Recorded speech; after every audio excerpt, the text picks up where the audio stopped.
السلام علیکم. ویلکم. علم والتعلیم online education process. Government Rizvia Islamia degree college Haroonabad کے طلباء کو سیکنڈ ایئر میں خوش آمدید کہا جاتا ہے.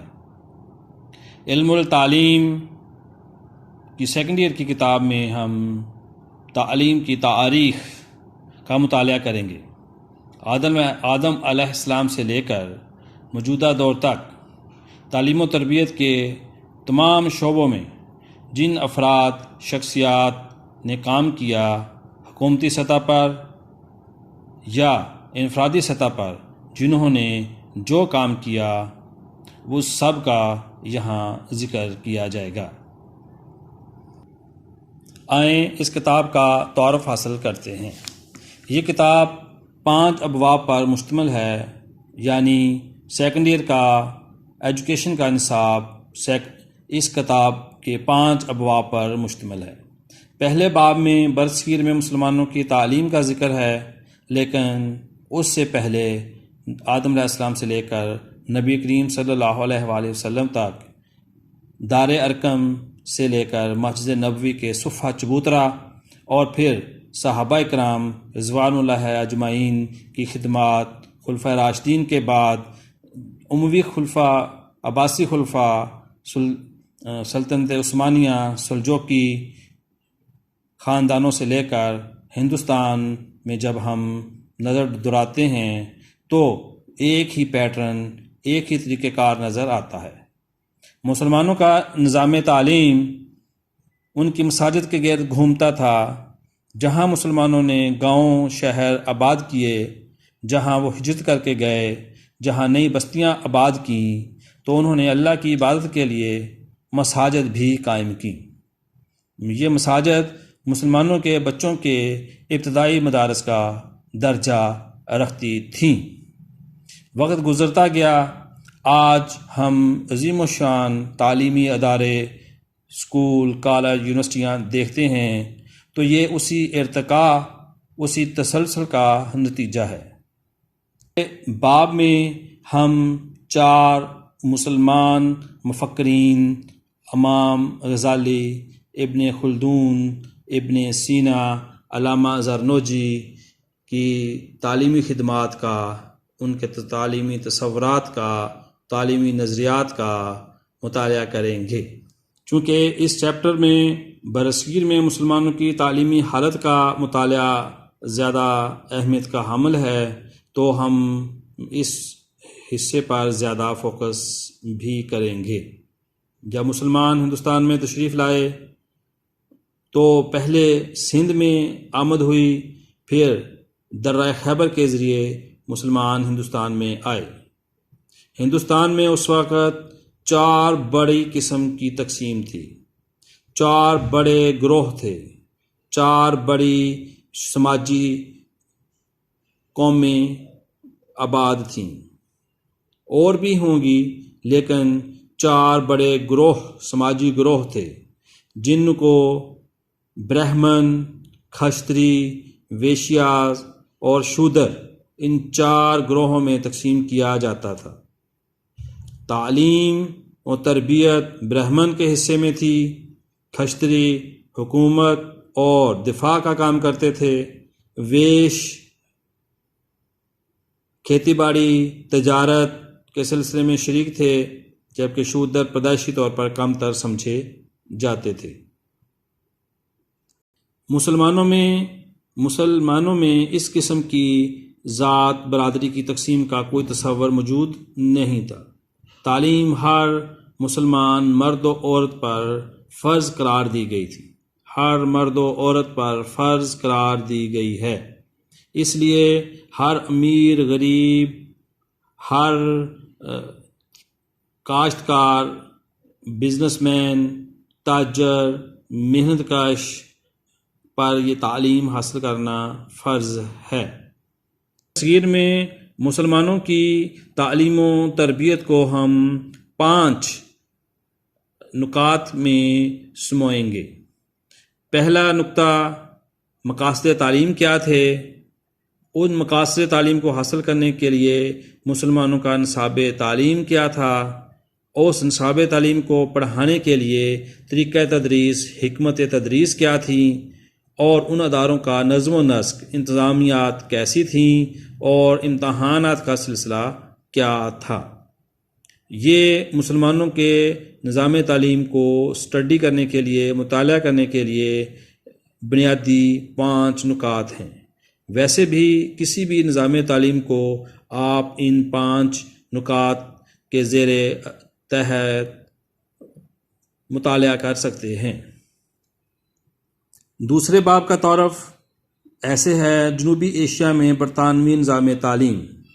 جیسے ہمیں پتہ ہے کہ ہندوستان میں مسلمانوں نے تقریباً 500 سال حکومت کی، لیکن آخری ادوار میں جب مغلیہ اقتدار قائم تھا تو اقتدار پر مسلمانوں کی گرفت کمزور ہوتی چلی گئی، اور پھر یورپی اقوام جو جدید تعلیم سے بہرہوار تھیں وہ ہندوستان میں آئیں، اور آہستہ آہستہ انہوں نے ہندوستان میں تجارت کے بہانے یہاں سیاسی اقتدار بھی حاصل کرنا شروع کر دیا۔ نتیجتاً مسلمان آہستہ آہستہ سمٹتے گئے، ان کا اقتدار سمٹتا گیا، اور 1857 میں وہ علامتی اقتدار بھی ختم ہو گیا۔ ہندوستان میں سب سے زیادہ کنٹرول، سب سے زیادہ وسیع علاقہ برطانیہ کی ایسٹ انڈیا کمپنی کے قبضے میں آیا، اور اس کا اثر و رسوخ زیادہ تھا۔ حالانکہ ہالینڈ کی، فرانس کی کمپنیاں، پرتگال کی کمپنیاں بھی ہندوستان میں آئی تھیں، لیکن وقت گزرتا گیا، ایسٹ انڈیا کمپنی اپنی مکاریوں، چلاکیوں اور بہتر پلاننگ کے تحت یہاں اپنے پاؤں جماتی چلی گئی۔ ایسٹ انڈیا کمپنی جب ہندوستان میں اپنے پاؤں جما رہی تھی تو آغاز میں اس نے مسلمانوں کے نظام تعلیم سے استفادہ کیا، اور بعد میں آہستہ آہستہ انہوں نے مشنری یعنی عیسائی تعلیمی اداروں کو پروموٹ کیا، اور ان تعلیمی اداروں میں پڑھنے والے نچلی ذات کے ہندوؤں کو مراد دیں، نوکریاں دیں، اور اس کے نتیجے میں وہ لوگ حکومتی اداروں میں ملازمت حاصل کر کے خوشحال زندگی گزارنا شروع ہو گئے۔ چونکہ مسلمانوں سے اقتدار چھینا گیا تھا، مسلمانوں کے تعلیمی اداروں کے ساتھ وقف شدہ املاک قبضہ کر لی گئی تھیں، مسلمانوں کے تعلیمی ادارے تباہ و برباد کر دیے گئے تھے، اس لیے مسلمان نہ تو انگریزی پڑھتے تھے، نہ مشنری تعلیمی اداروں میں جاتے تھے، جس کے نتیجے میں وہ حکومتی سرکاری ملازمتوں سے بھی محروم ہوئے۔ کوئی ہنر حاصل نہ کرنے کی وجہ سے ان کی معیشت بھی کمزور ہوتی چلی گئی۔ ہندو نے بڑھ چڑھ کر آنے والے نئے حکمرانوں کا ساتھ دیا، ان کا تعلیمی نظام کو اپنایا، ان کے کلچر کو اپنایا، اور ہندوستان میں انگلش گورنمنٹ کے بائیں بازو بن کر تمام وسائل پر قابض ہو گئے۔ تو اس دوسرے چیپٹر میں ہم دیکھیں گے کہ کس طرح مسلمانوں کے کامیاب نظام تعلیم کو انگریز ایسٹ انڈیا کمپنی نے تباہ و برباد کر کے اس کی جگہ موجودہ اسکول اور کالج کا سسٹم نافذ کیا، جس کو آج بھی ہم اپنے درمیان پاتے ہیں۔ مسلمانوں کے نظام تعلیم کی تباہی کے بعد 2 بڑی تحریکیں مسلمانوں کو تعلیم و تربیت دینے کے لیے منظر عام پر آتی ہیں، جن میں ایک تحریک دیوبند ہے، جنہوں نے سرکاری مدد، فنڈ، گرانٹ کے بغیر خالص دینی تعلیم کو زندہ کرنے کے لیے بہت بے سر و سامانی کی حالت میں تعلیم و تربیت کا آغاز کیا اور تھوڑے ہی وقت میں قدیم اسلامی علوم و فنون کو زندہ کرنے میں کامیاب ہو گئی۔ اس کے مقابلے میں سر سید احمد خان کی قیادت میں تحریک علی گڑھ سامنے آتی ہے، جنہوں نے جدید تعلیم اور اسلامی تعلیم کا امتزاج بنانے کی کوشش کی اور اس کے لیے گورنمنٹ یا سرکاری اداروں کی طرز پر ادارے قائم کیے۔ علی گڑھ جدید تعلیم و تربیت کا مظہر نظر آتی ہے۔ تحریک دیوبند کے نتیجے میں خالص علمی تحریک پیدا ہوئی، خالص اسلامی علوم و فنون زندہ ہوئے۔ تحریک دیوبند کے نتیجے میں مدرسہ دیوبند سے جو طلباء علماء فارغ و تحصیل ہوئے، انہوں نے پورے ہندوستان میں جا کر اس خالص اسلامی تعلیم و تربیت کا نظام انہی مدارس کی شکل میں دوبارہ زندہ کیا۔ مسلمانوں کے یہ تعلیمی ادارے حکومتی گرانٹ فنڈ چند کے بغیر صرف مسلمانوں کے خالص مدد کے تحت قائم کیے گئے اور چلائے گئے۔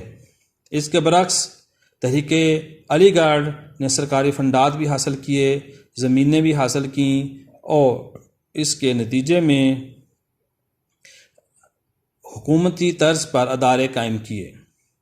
مسلمان انگریزی پڑھتے، ڈگری حاصل کرتے اور ہندوؤں کے مقابلے میں سرکاری نوکری کے اہل سمجھے جانے لگے۔ انہی دونوں تعلیمی اداروں سے ایسی قیادت بھی پیدا ہوئی جس نے تحریک پاکستان میں اپنا کردار ادا کیا۔ ہندوستان کی تحریک، انگریزوں سے آزادی کی تحریک، جو بعد میں پاکستان کے قیام کی شکل میں منتج ہوئی، انہی تعلیمی اداروں سے پڑھی ہوئی قیادت کی محنت اور قربانیوں کا نتیجہ ہے۔ تحریک دیوبند کے پڑھے ہوئے افراد، شخصیات مسلم لیگ بنانے میں کامیاب ہوئیں، جنہوں نے علامہ اقبال، قائد اعظم جیسے لیڈرز کو اپنے اندر سمویا اور ہندوستان کے مسلمانوں کی قیادت کی، اور پھر ہندوستان کی آزادی، دو ملکوں کی تقسیم، دو ملکوں کی پیدائش پر منتج ہوئی۔ ایک کا نام پاکستان اور دوسرا ہندوستان۔ برصغیر پاک و ہند ایک بہت بڑا ملک تھا۔ 1947 میں پاکستان قائم ہوا، جو دو حصوں مشرقی پاکستان اور مغربی پاکستان پر مشتمل تھا۔ اب مغربی اور مشرقی پاکستان میں قیام پاکستان کے بعد قومی امنگوں کے تحت جن اقدامات کی ضرورت تھی، جن پالیسیوں کی ضرورت تھی، ان پالیسیوں کا ذکر، ان اقدامات کا ذکر ہم تیسرے چیپٹر میں پڑھیں گے۔ تو پاکستان کے قیام کے بعد 1947 سے لے کر آج تک جو پالیسیاں، جو اقدامات، جو ادارے قائم کیے گئے، ان سب کا ذکر ہم ان 30 چیپٹر میں تیسرے باب میں پڑھیں گے۔ پاکستان کے تعلیمی مسائل کیا ہیں؟ ناخواندگی ہے، تعلیم نسواں کا فقدان ہے، نظم و ضبط کی کمی ہے، تعلیم آبادی میں اضافہ ہے، معیار تعلیم کی کمی اور جدید علوم کے حصول، جدید ٹیکنالوجی کے حصول میں ناکامی، یہ ہمارے مسائل ہیں۔ تعلیمی ادارے بہت سرمایہ کاری مانگتے ہیں۔ انٹرنیشنل سٹینڈرڈ کے مطابق کسی بھی ملک کی قومی پیداوار کا کم از کم 4% تعلیم پر خرچ کیا جانا چاہیے۔ اس کا مطلب یہ ہوا کہ اگر آپ کی قومی پیداوار $300 ارب ہے تو اس کا 4% یعنی $12 ارب تعلیمی نظام پر خرچ ہونا چاہیے۔ یہ کم از کم پرسنٹیج ہے، زیادہ آپ جتنا مرضی خرچ کریں۔ اب حکومت تمام معاملات میں خود اتنا پیسہ خرچ نہیں کر سکتی، تو پھر وہ پرائیویٹ سیکٹر کو بھی آگے لے کر آتے ہیں۔ پرائیویٹ سیکٹر عوام سے فیسیں وصول کرتا ہے اور اس کے نتیجے میں اپنے اداروں کو خود چلاتا ہے، انتظامات کرتا ہے، اور حکومت کے شانہ بشانہ تعلیمی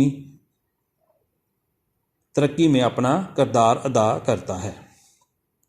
آتے ہیں 5ویں چیپٹر کی طرف، 5ویں باب کی طرف۔ تو صوبائی سطح پر، ضلعی سطح پر، تحصیل کی سطح پر، اور پھر ادارے کے لیول سے لے کر جب ہم قومی سطح پر نظر ڈالتے ہیں تو ہمیں نظر آتا ہے کہ ایک باقاعدہ ادارہ انتظامیات قائم ہیں۔ فیڈرل لیول پر، صوبائی لیول پر، ڈسٹرکٹ لیول پر، تحصیل لیول پر مختلف انتظامی ادارے قائم ہیں جن کا اپنا اپنا کام ہے۔ ہم ان سب کا مطالعہ اس 5ویں چیپٹر میں کرتے ہیں کہ تعلیمی انتظامیات، ایجوکیشن ایڈمنسٹریشن، سپرویژن کہاں کہاں، کس کس جگہ، کہاں اور کن افراد کے ذمہ ہے۔ کتابیں کس نے لکھنی ہیں، کس نے چھاپنی ہیں، کس نے ٹیچنگ ایڈز ڈیولپ کرنی ہے، اساتذہ کی تربیت کیسے اور کہاں منعقد کی جائے گی، اور پھر پرائیویٹ تنظیمیں، پرائیویٹ اداروں کو کیسے ساتھ لے کر چلنا ہے، نظام امتحانات کو کیسے مینج کرنا ہے، ان تمام کا ذکر ہم اس 5ویں باب میں پڑھیں گے۔ مختصراً دوبارہ دہراتے ہوئے کہ ہم اس کتاب کے پہلے چیپٹر میں ہندوستان میں مسلمانوں کے نظام تعلیم کا مطالعہ کریں گے، مسلمان مفکرین کے خیالات کا، نظریات کا مطالعہ کریں گے۔ دوسرے چیپٹر میں ہم ہندوستان میں ایسٹ انڈیا کمپنی کی آمد اور اس کے نتیجے میں یہاں مسلمانوں کے نظام تعلیم کی تباہی و بربادی اور نئے نظام تعلیم اسکول و کالج کے قیام کا مطالعہ کریں گے، اور پھر اس کے نتیجے میں پیدا ہونے والی تحریکیں، تحریک دیوبند، تحریک علی گڑھ کا مطالعہ کریں گے۔ تیسرے چیپٹر میں قیام پاکستان کے بعد جو حکومت پاکستان نے تعلیمی پالیسیاں، اقدامات اٹھائے، ان کا ذکر کریں گے۔ چوتھے چیپٹر میں ہم پاکستان کے موجودہ تعلیمی مسائل، وسائل کا مطالعہ کریں گے کہ کن وجوہات کی بنا پر مسائل پیدا ہوتے ہیں اور ان کا حل، ان کا تدارک کیسے ممکن ہے۔ 5ویں باب میں ہم پورے پاکستان کے فیڈرل لیول سے لے کر تحصیل اور ادارے کے لیول تک تعلیمی انتظامیات کا مطالعہ کریں گے۔ یہ تھا ہمارا آج کا اس سیکنڈ ایئر کی بک کا تعارف۔ امید ہے کہ انشاءاللہ تعالی ہم جب نیکسٹ لیکچر دیں گے اس میں ہم چیپٹر وائز کے علاوہ ٹاپک وائز بھی ڈسکس کریں گے۔